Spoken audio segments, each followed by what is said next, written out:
Olá pessoal, hoje nós vamos fazer mais um vídeo a respeito de transbordo e hoje nós estamos aqui num ambiente diferente, o barulho está bastante complicado lá fora, mas nós vamos aí tentar dar continuidade, né, nos trabalhos aqui, né, não vamos nos abalar pelo excesso de barulho dos vizinhos, né, vamos mudar de ambiente, sim, em nome de Jesus. Mas vamos lá, gente, começando, eu tenho gravado, cada vez eu tenho gravado de uma maneira diferente. Antes de a gente começar, dá o seu like aqui, se inscreve no nosso canal para quando a gente tiver os vídeos novos. Nós estamos aí tentando colocar todos os dias vídeos novos, mas com a vida corrida, mas nós não queremos perder nenhum transbordo. Então queria convidar você para dar colocar esse sininho, que toda vez que tiver um vídeo aí, você vai ser notificado. E quem sabe esse conteúdo faça diferença na sua vida. Esperamos que sim, porque se uma pessoa for transformada, se esse conteúdo tiver relevância para pelo menos uma pessoa, nós já estamos muito felizes com isso, tá bom? Vamos lá, gente, hoje nós vamos ter mais um transbordo e nós vamos trazer aqui o texto do transbordo que nós tivemos aí da aula do Ricardo Linhares.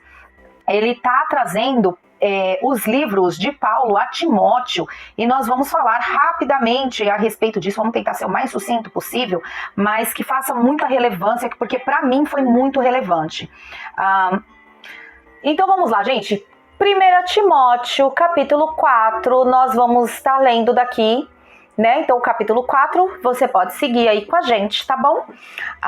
Ora, o Espírito afirma expressamente que nos últimos tempos, alguns se apostatarão da fé, por obedecerem a espíritos enganadores e ensinos de demônios, pela hipocrisia dos que falam mentiras e têm cauterizado a própria consciência, que proíbem o casamento e exigem abstinência de alimentos que Deus criou para serem recebidos, com ações de graça pelos fiéis e por quantos conhecerem plenamente a verdade. Pois tudo que Deus criou é bom e recebido com ações de graça nada mais é recusável, porque pela palavra de Deus e pela oração é santificado. E expondo essas coisas aos irmãos, serás bom ministro de Cristo Jesus, alimentando-os com a palavra da fé e da boa doutrina que tens seguido, mas rejeita as fábulas profanas e de velhas caducas. Exercita-te pessoalmente na piedade, pois o exercício físico para pouco é proveitoso, mas a piedade para tudo é proveitosa, porque tem a promessa da vida, e agora é a de que há de ser fiel a esta palavra e digna de inteira aceitação. Ora, é para esse fim que labutamos e nos esforçamos sobremodo, porquanto temos posto a nossa esperança no Deus vivo, Salvador de todos os homens, especificamente dos fiéis. Ordena a ensinar estas coisas, ninguém despreze a tua mocidade, pelo contrário, torna-te padrão dos fiéis na palavra, no procedimento, no amor, na fé, na pureza. Até a minha chegada, aplica-te à leitura, à exortação, ao ensino, e não te faças de negligente para com um dom que há em ti, o qual foi concebido mediante profecia com a imposição de mãos dos presbíteros. Medita nessas coisas e nelas ser diligente, para que o teu progresso a todos seja manifesto. Tem cuidado de ti mesmo e da doutrina. Continua nesses deveres, porque fazendo assim, salvarás tanto a ti mesmo como aos teus ouvintes. Bom, gente, esse texto é um texto poderoso. Paulo estava falando com Timóteo a respeito de como ele tinha que tratar a igreja, né? Então ele vem descrevendo como fazer o tratamento da igreja. Então, o que nós vamos fazer hoje falar a respeito de que a maturidade mais importante. Então, assim, não é sobre a idade, mas é sobre a maturidade. Nós estamos, infelizmente, vivendo numa geração verdadeiramente perdida. Vocês já pararam para pensar que essa nossa geração, essa geração que nós estamos vivendo hoje, é a geração mais atualizada e menos comprometida que nós temos? Hoje em dia, essa geração, ela faz com que pessoas de 30, 40 anos não se desvinculem dos pais.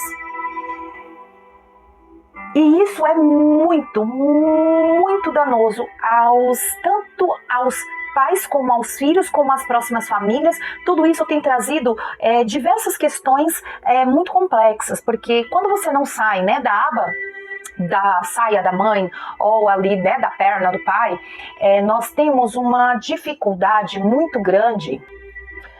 E quando essas pessoas elas deixam de sair, né, para transcender, eles estão sempre esperando que alguém os ajude. Até cheguei a comentar que é uma dificuldade que nós temos, que nós achamos que nós temos que ajudar. E esse termo é um termo muito discursivo, né? Essa questão da ajuda é uma questão que a gente deveria repensar melhor. Porque Deus não nos orientou a ajudar, Deus nos orientou a apoiar. Mas uma hora eu vou fazer um vídeo especificamente a respeito disso, mas vamos usar a palavra mesmo, né? Ajudar. Então, assim, as pessoas aguardam ajudas da família. Tem a primeira dificuldade, tá casado, a primeira dificuldade, os pais. Aí tem qualquer problema no casamento, abandona a família e vai para casa dos pais. Qualquer questão acaba sempre correndo, né, para a aba dos pais. Depois disso, aí quando não tem os pais, às vezes é um irmão, às vezes é um parente, então a gente vê que hoje as famílias, elas não aguentam mais nenhum tipo de pressão, porque na primeira pressão se esvaire, né? Existe as pessoas que são a cenoura e outras pessoas que são o ovo. Aí pessoas na pressão amolecem como a cenoura, né? Volta para casa do pai e da mãe, ou pessoas, né, de potência, o ovo, recebe a pressão do cozimento e fica duro, fica firme. Então, muitas vezes nós precisamos pensar a respeito disso. Mas não é esse o nosso foco. Nossa meta é falarmos agora aqui de maturidade. Nos últimos dias, o amor de muitos se esfriaria. A palavra aqui, ela fala a respeito disso, que nos últimos dias, o amor de muitos se esfriaria. E nós estamos vendo o que, gente, no meio de tudo isso? Nós estamos vendo pessoas que estão se esfriando completamente, o amor praticamente acabou. Nós estamos numa era digital onde todo mundo consegue ter acesso a todo mundo. Já perceberam isso? Antigamente, eu me lembro quando a gente assistia as novelas, né? Eu sou ainda da época da novela da Vamp, tinha uma atriz, não me lembro agora o nome dela, nossa, que eu achava ela a coisa mais linda do mundo.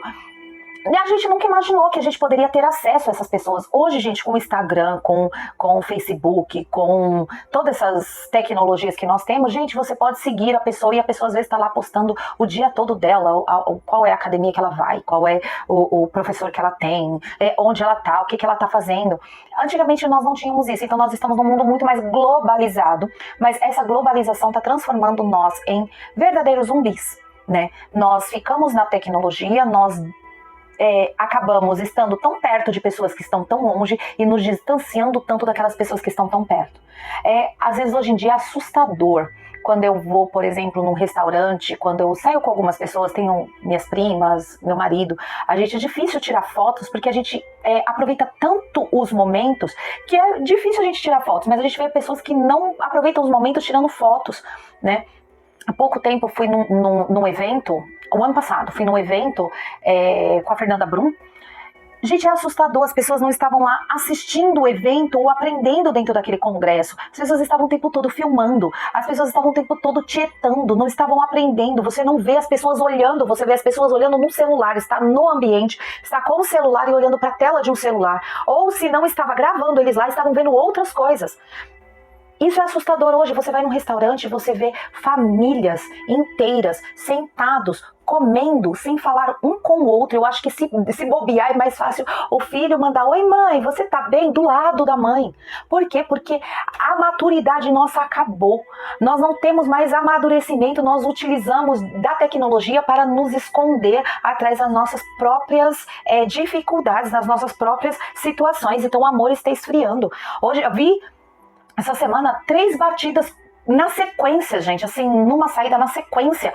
E você não vê as pessoas indo ajudar, mas as pessoas filmando. As pessoas não vão lá dar mão pro motoqueiro que caiu, que sofreu um acidente. Você vê as pessoas filmando. É assustador. As pessoas não têm mais amor pelo próximo. Outra hora, ainda essa semana tinha algumas pessoas fazendo um movimento com algumas pessoas de rua, mas você via a pessoa fazendo aferimento da pressão da pessoa e a outra tinha que estar filmando, porque não pode fazer mais nada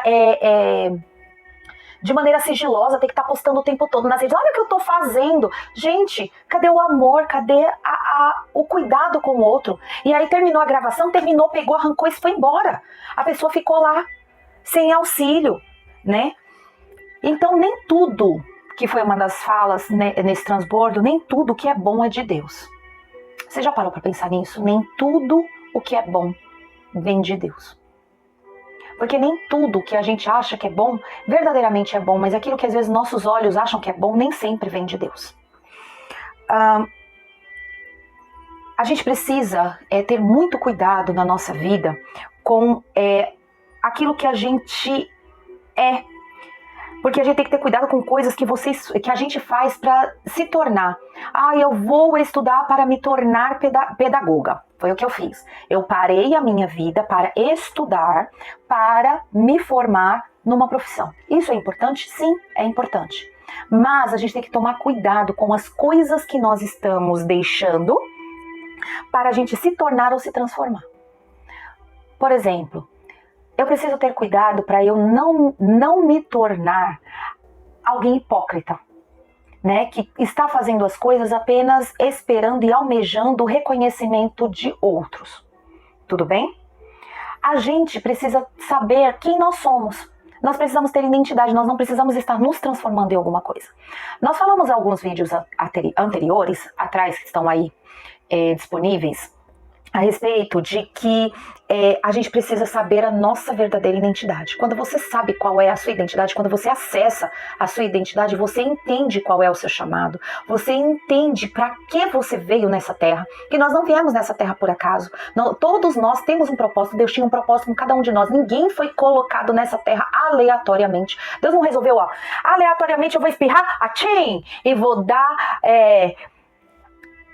sopro de vida para todo mundo através de um espirro. Deus não fez isso. Deus não lançou você nessa terra como apenas um acidente, um erro de percurso, como muitos querem colocar para nós, que nós somos um erro de percurso. Não somos. Deus colocou você aqui com um propósito. Deus fez você vir até este mundo para você viver e você desfrutar de tudo que Ele tem para você. Deus não te trouxe nessa terra para você ser só mais um, né? Como até meu esposo falou e os mentores falam, você não é mais um. As vagas de mais um, as vagas para ser escasso, acabaram, gente. Todo mundo já assim, aqui nessa empresa, né? Nessa empresa chamada Terra, nesta vida que nós temos, todas as vagas para você ser escasso, para você ser mínimo, para você estar na média, acabou. Já foi preenchida todas as vagas. Agora, as vagas que nós temos para cá sermos verdadeiramente os dominadores que é descrito em Gênesis capítulo 1. O Senhor fez o homem para dominar sobre a terra, sobre os animais, era para ele dominar sobre esta terra, era para ele dominar sobre os frutos. Deus nos mandou para cá, nós somos filhos amados do Senhor, e estamos aqui para usufruir de tudo que Deus fez para nós. E quando você entende a sua identidade, amado, você não precisa fazer nada para provar nada para ninguém. Você já é. Você não precisa provar para ninguém. Jesus não precisou provar para o diabo lá no deserto que ele era o Filho de Deus. Que o diabo quis, em todo tempo, enquanto tentou Jesus, ele tentou que Jesus tentasse provar algo que ele já é. Ele é Deus. Ele é o Filho de Deus. Ele é o Deus vivo, encarnado. Ele não precisou provar porque ele é. E ele, todas as vezes que ele foi tentado a provar, se você é filho de Deus, lança-te daqui. Se você é filho de Deus, ele não precisou provar, ele só refutou com as respostas sobre a palavra. Religiosidade não pode comer, vestir e casar, né? Quantas vezes as pessoas lançam sobre nós, principalmente nós que somos cristãos, não sei qual é a sua religião, mas nós que somos cristãos, que seguimos, né, a palavra de Deus e que somos aí considerados os evangélicos ou os protestantes, nós somos tentados muitas vezes por muitas pessoas a colocam para nós que, nossa, é Sexta-feira Santa, você vai comer carne. Nossa, você faz isso? Nossa, mas você não é crente? Você faz aquilo? As pessoas vêm com vários dogmas, várias maneiras que você precisa se comportar, porque eles acham que ser cristão é isso, ser cristão. Religiosidade não é ser cristão. A gente faz parte de uma igreja, nós temos cerimoniais, mas isso é a nossa religião. Mas ser cristão é muito mais do que religião. Eu vou lá no domingo, eu levo a igreja que sou eu para o templo, né? Eu levo a igreja que é a minha família indo para o templo. O ser cristão é um estilo de vida. Então nós somos normais como todas as outras pessoas. Então nós comemos, nós bebemos e às vezes as pessoas querem nos podar e nos colocar que nós precisamos ser bobos, que as pessoas podem abusar de nós à vontade porque nós somos crentes e nós não podemos dizer não, que a gente não pode, que a maneira que a gente tem que fazer as nossas coisas, a maneira que nós temos que comer, aquilo que nós temos que vestir. Sim, nós temos que nos vestir com recato. Hoje, as roupas não são mais para cobrir o corpo, mas para mostrar o corpo. Mas lógico que aquele que é cristão e que aquele que vive o estilo de vida cristão, ele não vai sair daí da sua casa mostrando, até porque não tem o porquê mostrar. Né? Nós tentamos ser o mais recatado porque nós precisamos ser como Cristo. Nós não precisamos chamar atenção para aquilo que não precisa ser chamado atenção. Mas a gente precisa aprender a não misturar as coisas. Por exemplo, como falaram, vocês têm árvore de Natal em casa? Qual é o problema de eu ter uma árvore de Natal em casa? É um símbolo pagão. Tá. Só que, peraí, eu não estou fazendo, se eu colocar, por exemplo, uma árvore na minha casa, eu não estou fazendo isso para idolatrar o que quer que seja que as pessoas tenham aprendido a respeito da árvore de Natal, mas sim para simbolizar aquele momento do Natal, que Jesus nem nasceu em dezembro, mas é um dia que a gente tira para lembrar que Jesus nasceu. E por que não? Por que eu não posso enfeitar uma árvore? Qual é o problema? Porque muitas vezes a gente tem misturado idolatria com marco. Quando eu faço um marco, se eu preparar minha casa para o Natal, qual era o problema? É o problema que eu vou comemorar o Natal com a minha família. E qual é o problema? Não existe problema algum. Agora, idolatria são duas coisas diferentes. E quando eu começo a colocar mais dogmas para parar as pessoas do que lembrar dos marcos, porque nesse dia eu tô lembrando que Jesus nasceu, a árvore de Natal, é só para me trazer esse sentimento, essa sensação de que é um mês que todos deveriam estar voltados a lembrar que Jesus nasceu. Então isso não é uma idolatria. E às vezes a gente está numa situação de religiosidade extrema, né? Foi bem interessante ouvir, né, de pessoas de velhas caducas. Tá aí, tá nesse texto. Porque existem pessoas que elas resolvem a verdade delas na cabeça delas e elas querem que todos sigam aquilo. Então, queridos, vamos parar de jogar marcos de bênçãos com idolatria. Qual é o problema, por exemplo, se eu ganhar uma medalha? Eu espero ganhar uma medalha. Agora eu vou começar a caminhar porque eu quero começar a me envolver com esses negócios. Preciso melhorar a minha vida, meu estilo de vida. Né? Eu já tenho um estilo de vida cristão, agora eu quero ter um estilo de vida saudável. E quando eu tiver os meus marcos, vou fazer questão de colocar nas paredes. Isso não é idolatria, é só lembrar que é um marco. No dia que eu fizer a minha primeira caminhada. Por exemplo, eu tenho o meu diploma. O meu diploma deveria estar pendurado na parede. Vou pendurar. Sabe por quê? Porque eu lutei muito para poder conseguir ter ele. E não é uma idolatria eu pendurar o meu diploma. O que eu não posso é fazer ídolos para adorá-los. Mas lembrar dos marcos de vida que eu tenho, eu preciso. Então, amados, a gente precisa comemorar cada micro resultado que a gente tem. E uma das maneiras é guardando recordações. Foi falado a respeito também do quinto, que é o padrão que a gente deve seguir, né? Por exemplo, um padrão realmente de um casal, para você saber realmente o padrão, a unidade verdadeira de um casal é quando esse casal tem um filho. O filho, ele é a unidade completa, complementar a respeito dessa família. Quando você tem uma criança, ela é 50% você, 50% o seu esposo. Já pensou nisso? Ou 50% sua esposa. Já pensou nisso? Então, o filho é a unidade perfeita. E aí eu não posso ter o meu filho porque ele é um marco, eu estou apresentando ele para todo mundo, que é o marco do nosso relacionamento, que é quando nós nos unimos a tal ponto de ter um filho. Eu não posso negar que este filho ele tem o DNA de nós dois. Se fizer qualquer exame, vai dar. Que ele, por exemplo, se eu pegar hoje o Enzo e fizer um exame de DNA, vai dar lá que 50% é o pai dele e 50% sou eu. Né? Não tem como ser só do pai e ser só meu. Ele é a união perfeita de nós dois. Então eu tenho que aprender que o dom que há em mim, eu não posso largar para trás por causa de ações externas. A gente precisa continuar lutando, mesmo em meio às críticas, mesmo em meio às dificuldades. Por quê? Porque fazendo assim a gente vai salvar, porque nós estamos numa geração perdida. Nós vamos salvar a geração? Não vamos, gente. Nós não vamos salvar uma geração. Se você parar para pensar, lá no deserto, todos os que saíram do Egito morreram no deserto. Foi uma geração inteira que morreu no deserto. Só quem chegou na terra prometida foram aqueles que foram gerados no deserto, que cresceram no deserto. Sabe por quê? Por causa da mentalidade. Porque lá enquanto estavam no deserto, estavam murmurando. E murmuravam por quê? Porque queriam voltar para quê? Para serem escravos.